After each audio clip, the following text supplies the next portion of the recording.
And joining the show right now is Adam Gosse, the PA announcer for the Toronto Argonauts. Thanks for being here, my man. It's good to see you. It's an absolute pleasure, boys. How you guys doing? Oh, I think we're Doing doing good. We're ready for the season. Let's talk about the 2022 Grey Cup champions, the 16-2 Toronto Argonauts. But let's get the elephant in the room out of the way right now. Yes. 2023 Yes. MOP Chad Kelly not with the team for at least 9 games. But then, other than that, there has seemed like a big exodus of all-stars from the roster as well since the 2023 East Final.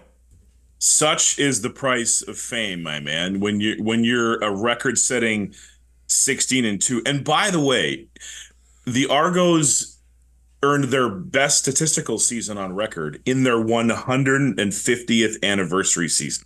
So a little bit of magic there. Super, super cool. What a ride. You know, it was almost guaranteed win night every time you went to the stadium. So home and away. So a lot of fun. But yes, that also means an exodus of players. We Hamilton took our heart, Edmonton took our soul. You know this, so it's great. It's all great. We got a lot of guys who are ready to fill those voids. But and it's great for the league. You know, I think if I look across the league right now. At least 4 of the starting quarterbacks are former Argonauts. You've got Cody Fajardo. Yeah, you've got McLeod Bethel Thompson, you've got Zach Collaros, Trevor Harris. I'm sure I'm missing one, but yeah, Dakota Prukop is out there somewhere. So it's kind of flattering. If they can't beat us, join us. That whole philosophy. But now we've got to go back to work. We got to find new guys. Guys got to step up. They got to find a way to fill the challenge. I'm not expecting 16-2, certainly. But it's going to be really exciting to see who those next crop of superstars are. The only 16-2 seasons did not end in the best game of the season, so maybe avoid that record for a while. Give me a 15-3 and I'll be happy. Exactly. It does seem like Cameron Dukes will open the season as QB1, but I'm actually surprised by the addition of Nick Arbuckle in the last week and a half. The double blue game, it looks like he lit it up. He's kind of familiar with Ryan Dinwiddie after all, but right now is Cameron Dukes solid as opening the season as QB1 in Toronto? Yeah, I think Dukes is in a good spot to start the season. By no means do I think he's going to have a very long leash. As we know, wins are important, whether it's early or late. And there's a very big question mark. Will Chad Kelly return? If he does, when? We know that he's a proven winner. This is Cameron Dukes' opportunity to shine. Arbuckle is obviously a very interesting addition, but not totally surprising when you think about it. If you take away Arbuckle from that room, you've got a quarterback room with 2 second-year CFL pros. So you had to add a veteran voice. I know he's not a Grizzly vet like a Bethel Thompson would be, but he's someone that does have experience in this league with winning football. He had winning football in Calgary, and if he could add a little bit of that calming presence to a young Dukes and Scott, then we're better off for it. He might play. We're going to see what happens in the next couple weeks. But the smart money, I believe, is on number 11. Nice. So 3 straight years as first place in the East Division. How has the 2023 Coach of the Year, Ryan Dinwiddie, handled training camp this year with all the change? That's the $1 million question. It's the change. It's the distraction of what happened with Chad Kelly. It's all these new faces. It's continuing that winning culture. He's got a big task ahead of him, but he's put together what I think is a quality coaching staff. They added Demetrius Maxey from Edmonton. Defensive role with William Fields and Kevin Ivan. Kevin Ivan is a veteran coach, and he knows the old system that was implemented by Corey Mace very well. So I think they're going to be okay. They can rely on 2 things: the best offensive line in the CFL and a staunch defense. And when you've got question marks around quarterback, what better soft landing than having a fantastic offensive line and a stifling defense? So we're going to need to lean heavily on both of those, especially early in the season. I expect us to run the ball a fair bit, and to keep things honest. And I do expect our defensive line to get after the quarterback. Those men on our defensive line are absolute dogs, and they're going to be a problem for CFL offenses. So that's fun. I'm excited about all that.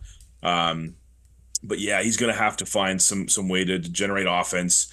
And he's going to have to manage depth. Depth is one thing I'm not sure we have in abundance as we did the past few seasons, especially last year. Last year, if we had a D lineman and go out of rotation, you have the fifth or sixth guy would show up and get 8 sacks. So we're going to be a little bit more thin this year, so we're going to have to stay healthy. We'll see how it plays out. Well, let's build on the defense a little bit. Kevin Iben has been coaching the linebackers. Will Fields has been coaching the secondary.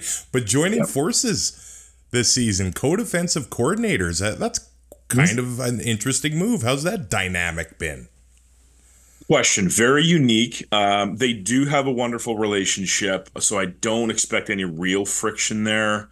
It's just going to see how well they communicate on game day.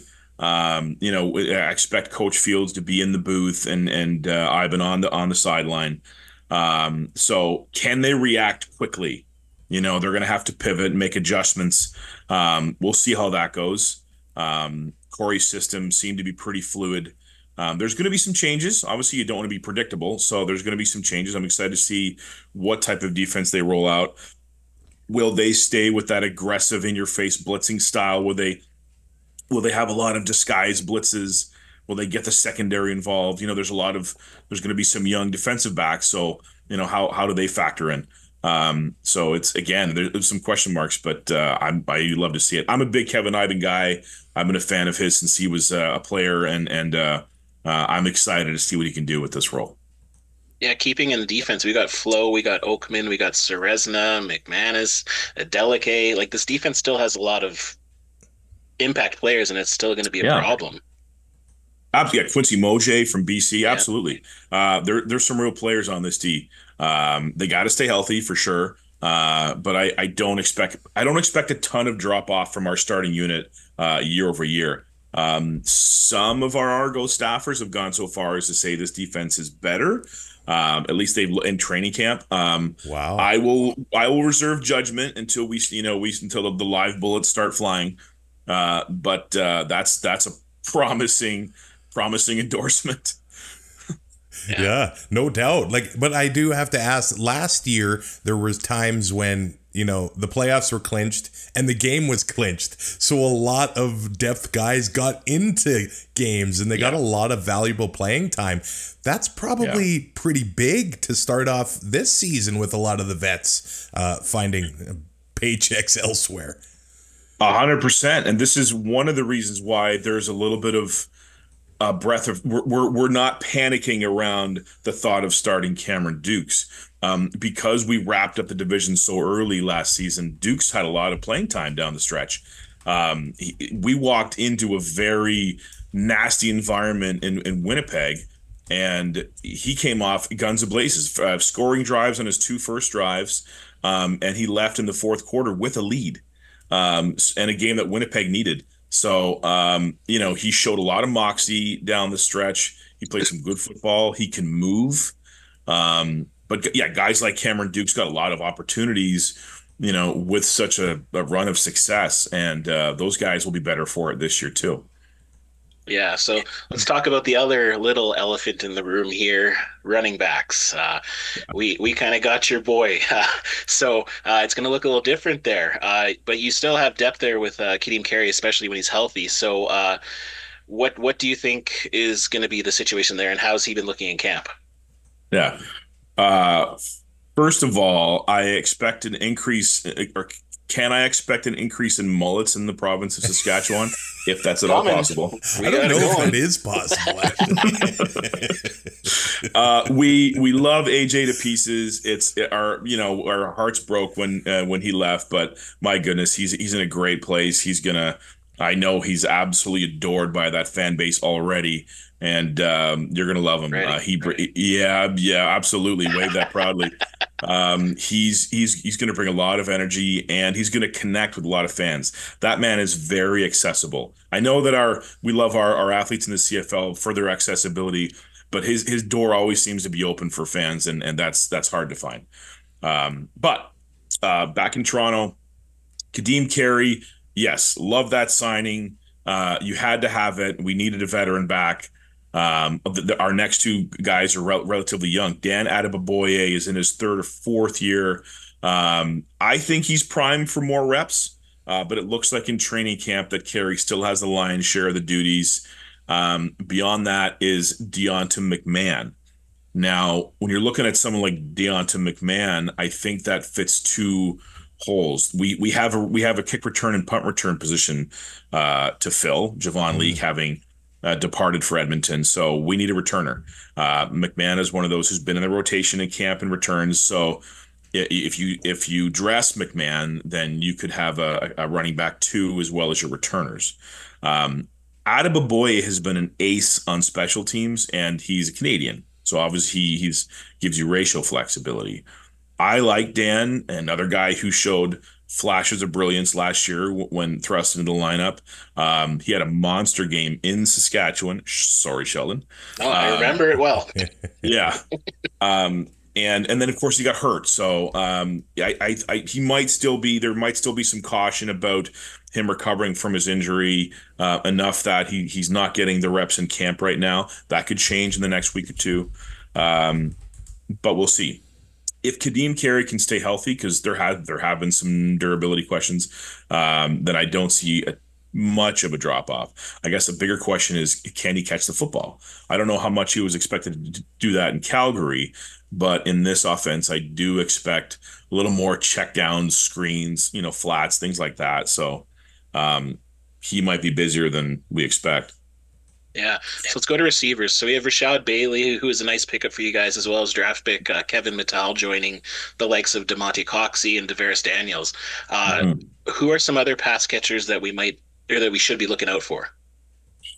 Well, for sure, someone who may have flown under the radar last year, but David Ungerer III, or as he was referred to, Dave Ungerer. All that man does is catch footballs. He doesn't. He's got maybe the softest hands in the team. As does Dejon Brissett. Brissett just seems to come down with the football regardless of the traffic that he's in. He seems to have one circus catch a game, and he scores a lot of touchdowns. He's been an end zone target on this team. So and also Canadian. So Ungerer, Brissett, Tommy Neild, Richie Sindani, great Canadian talent. Sindani is an interesting one because he's shown when when he catches the football, he can do something with it. He had that clutch catch down the stretch in Saskatchewan to help us win last year. But unfortunately, you can also rely on Sindani for at least one drop. So, and he's had a few drops. He had one last night, unfortunately. So he's in tough if he wants to make this team. But I love our depth. Bailey. Who else? I can't think of anyone else immediately. But I think I wrote it down. We have a total of 15 wide receivers in camp. Wow. So there's going to be some changes. Well, you did talk about the defensive backs a little bit earlier, and it looks like maybe there's about 20 of them in camp. Yeah. But there is... You're pretty close. There's 18 defensive backs. Okay, and there's lots of veterans, though, like McFadden, Adeleke, Amos, and I think this is something we need to... Is it Metier? Royce Metier? It is Royce Metier, yes. That has to be an adjustment for you, the PA guy. Yeah, I've had to say it out loud a few times. I was at the Double Blue game last Monday, and I said it out loud just to make sure I'm getting comfortable with it. But those things are not unusual. In 2022, AJ Ouellette was, for us for a while, it was AJ Ouellette. Yeah. Because we look at that name in Canada, and for the most, 9 times out of 10, it's a francophone pronunciation. But it was, I'm going to get this wrong, but it was either his aunt or his grandmother. Somebody contacted the team and said, by the way, it's Ouellette. So it didn't come from AJ. It came. He was from like a so family polite. member. He didn't like. It's remarkable how many players do that, Trav. It's players are so polite they almost don't want to remind you, hey, you're mispronouncing my name. Right. But yeah, so Royce, after several seasons, finally said, you know what, he's getting some family pressure. Your name is Royce Metier. Yeah. So he was very very gentle with us this year and said, hey, could you let everybody know? So I love that. Yeah, I love that. I mess up names constantly on here, so I completely understand. Yeah, exactly. Well, I want to ask you're the PA guy. You're a part of the game day experience in Toronto. So talk about the game day experience and what fans can expect going to the stadium in 2024. Look, I'll tell you this. With respect to Rider Nation and the Bomber fans and what's going on in BC and all that, which are all wonderful stories, of course, and we need every market to thrive. The fans who come to BMO Field for an Argo game bring a big bag of energy every week. If it's 13,000, if it's 16,000, if it's 20,000, the place is always loud. There's really no such thing as a bandwagon Argo fan. So the ones that show up with purpose, and it's a lot of fun in there. It's a loud environment. There's a lot of fun stuff going on. Our video board is great. Our social media team cooks up a lot of interactive stuff. So when there's a break in play, you can look at something on the Jumbotron and entertain yourself. We've got 2 great hosts. It's the sight lines in the building are awesome. But on top of all that, MLSE is really, I'm going to pump their tires for a minute. They allow me to be me. They encourage crowd prompts. They allow me and actually encourage me to bring a lot of energy and drive noise on defense and things like that. So they give me a lot of rope, and I will use every inch of it. So it helps the atmosphere. I try to get the fans involved with certain calls, and it helps them feel like they're part of the action, because they are. So it's great. If you haven't been, come on down, pay us a visit. And I know that Rider Nation is excited because we're having a Rider home game for the first time, I think, in 4 seasons. So I expect a lot of green in August for that exhibition game. Yeah, they've always been out further east. Yes. in Halifax or something like that. So that's awesome. Yes. That's nice. Well, I look at the roster, and I know there's changes, but I think Toronto had the best depth in the league last year. They showed it with the backups that they were whooping people with still. So yeah, like those guys are gonna snap. Sheldon knows. All they needed was that one win at the end of the year, and they couldn't beat the Argo backups. So those Argo backups, a lot of them are now starters. Adam Gosse is the PA announcer at BMO Field. You'll even hear that Argos. I mean, that's I love that. Hey, thanks for doing this and talking Argos with us, man. My pleasure, guys. Great to chat with you. Looking forward to getting this thing rolling. Make sure you subscribe to see more CFL content all season long, including all of our team previews heading into the 2024 season.